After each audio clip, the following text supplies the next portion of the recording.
Bismillahirrahmanirrahim. Assalamualaikum warahmatullahi wabarakatuh. Alhamdulillahilladzi an'amana bi ni'matil iman wal islam. Nahmaduhu wa nasta'inuhu wa nastaghfiruhu wa na'udzu billahi min syururi anfusina wa min sayyiati a'malina. Min yahdihillahu fala mudilla lah wa min yudilhu fala hadiya lah. Allahumma shalli wa sallim ala sayyidina Muhammadin wa ala alihi wa sahbihi ajma'in. Amma ba'du. Syukur alhamdulillah kita masih bisa diberi kesempatan berdiskusi sampai saat ini yang insyaallah menambah wawasan kita.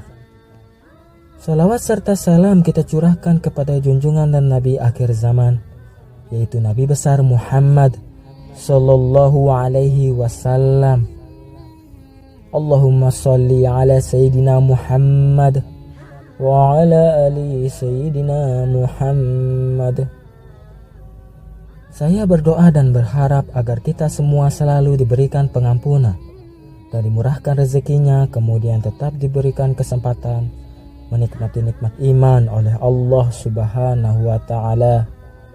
Amin ya rabbal alamin. Sahabat syiar Islam yang dirahmati Allah, di setiap zaman dan generasi selalu ada orang pilihan yang gemar mengerjakan ketaatan. Mereka terdorong menunaikannya demi meraih balasan dan keridhaan Allah, bukan mengharap balasan atau pujian makhluk atas apa yang dikerjakan. Sedekah adalah segala sesuatu baik berupa harta atau non-harta yang dikeluarkan seseorang untuk kemaslahatan umum. Sedekah juga termasuk amalan yang dicintai Allah Subhanahu wa ta'ala. Sedekah tak akan sia-sia bagi para penerima manfaat, bahkan ketika sedekah tersebut misal salah sasaran. Ini pula yang pernah dikisahkan Rasulullah Shallallahu Alaihi Wasallam. Ada seorang laki-laki dikabarkan memiliki kebiasaan sedekah secara sembunyi-sembunyi. Tidak ingin ada yang melihatnya kecuali Zat yang Maha melihat. Sebab ia tahu sedekah dengan cara itu lebih unggul dan mampu memadamkan murka Allah. Demikian menurut kisah hadis dalam riwayat Al-Bukhari nomor 1421 dan Muslim nomor 1022 dari Abu Hurairah. Ada seorang laki-laki yang berkata, "Aku akan memberikan sebuah sedekah." Setelah berkata demikian, ia pun pergi membawa sedekahnya. Namun ternyata sedekahnya jatuh di tangan seorang pencuri. Keesokan paginya, orang-orang ramai membicarakan ada orang yang sedekah kepada pencuri. Pria itu berkata lagi, "Ya Allah, hanya milik Engkaulah segala kebaikan. Aku akan memberikan sebuah sedekah." Ia pun pergi membawa sedekahnya. Namun ternyata sedekahnya jatuh di tangan seorang wanita pezina.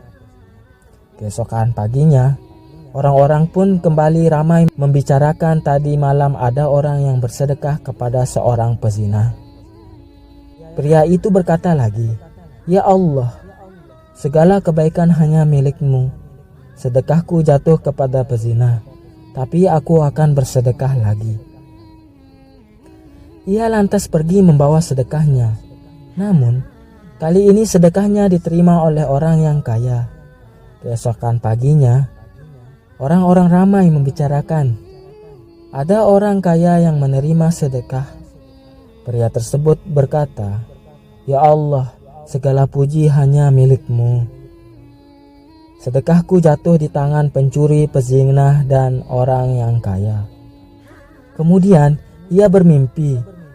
Dalam mimpinya, ada yang datang dan disampaikan kepadanya, "Adapun sedekahmu kepada pencuri, mudah-mudahan menjauhkan dirinya dari kebiasaan mencurinya.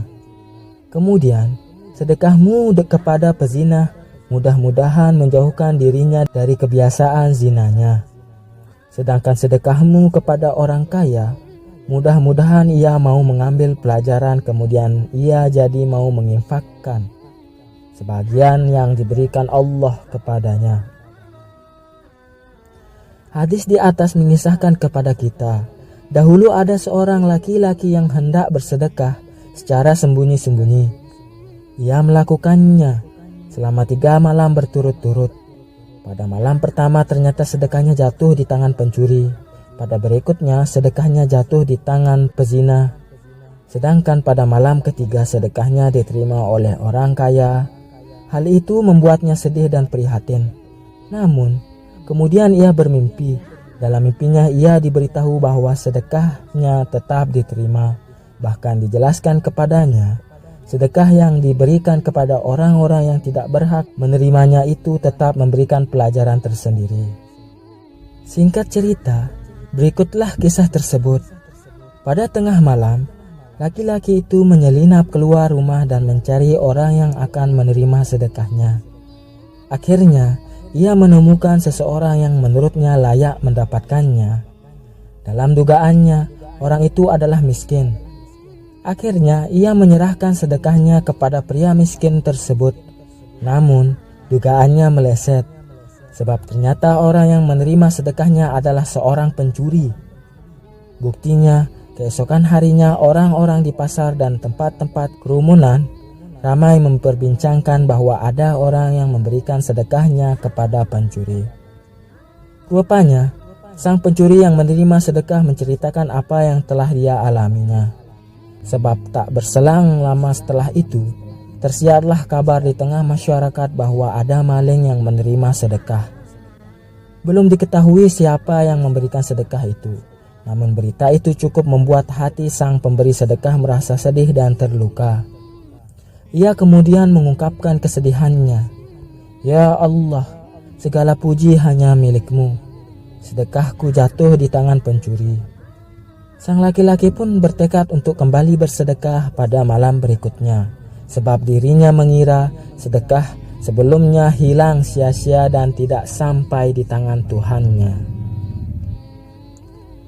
Malam kedua pun tiba. Ia kembali menyelinap keluar rumah setelah malam benar-benar menunjukkan gelapnya.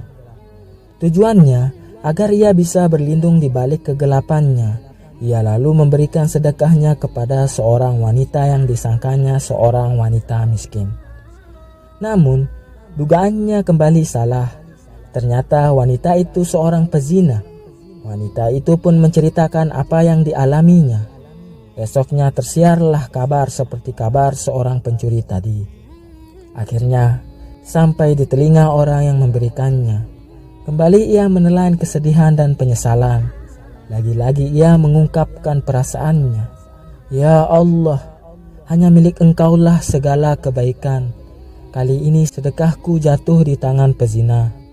Untuk ketiga kalinya, ia kembali bertekad untuk bersedekah mengharap pahala dan balasan Allah. Namun, di malam yang ketiga, sedekahnya jatuh justru di tangan orang kaya. Dapat dibayangkan betapa sedihnya perasaan laki-laki yang bersedekah itu. Sudah 3 kali ia salah memberikan sedekah. Dapat dibayangkan bagaimana reaksinya saat mengadu kepada Allah Subhanahu wa Ta'ala. Hatinya duka sekaligus heran yang tak ada habisnya, seraya berucap, Ya Allah, hanya milik-Mu segala kebaikan. Sedekahku jatuh di tangan pencuri, di tangan pezina, dan terakhir di tangan orang kaya.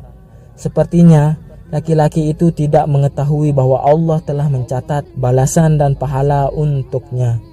Padahal, siapapun yang mengeluarkan harta karena mengharap balasan pahala dari Allah, maka dia akan memberikan pahala itu untuknya, meskipun ia memberikan sedekahnya kepada orang yang tidak berhak.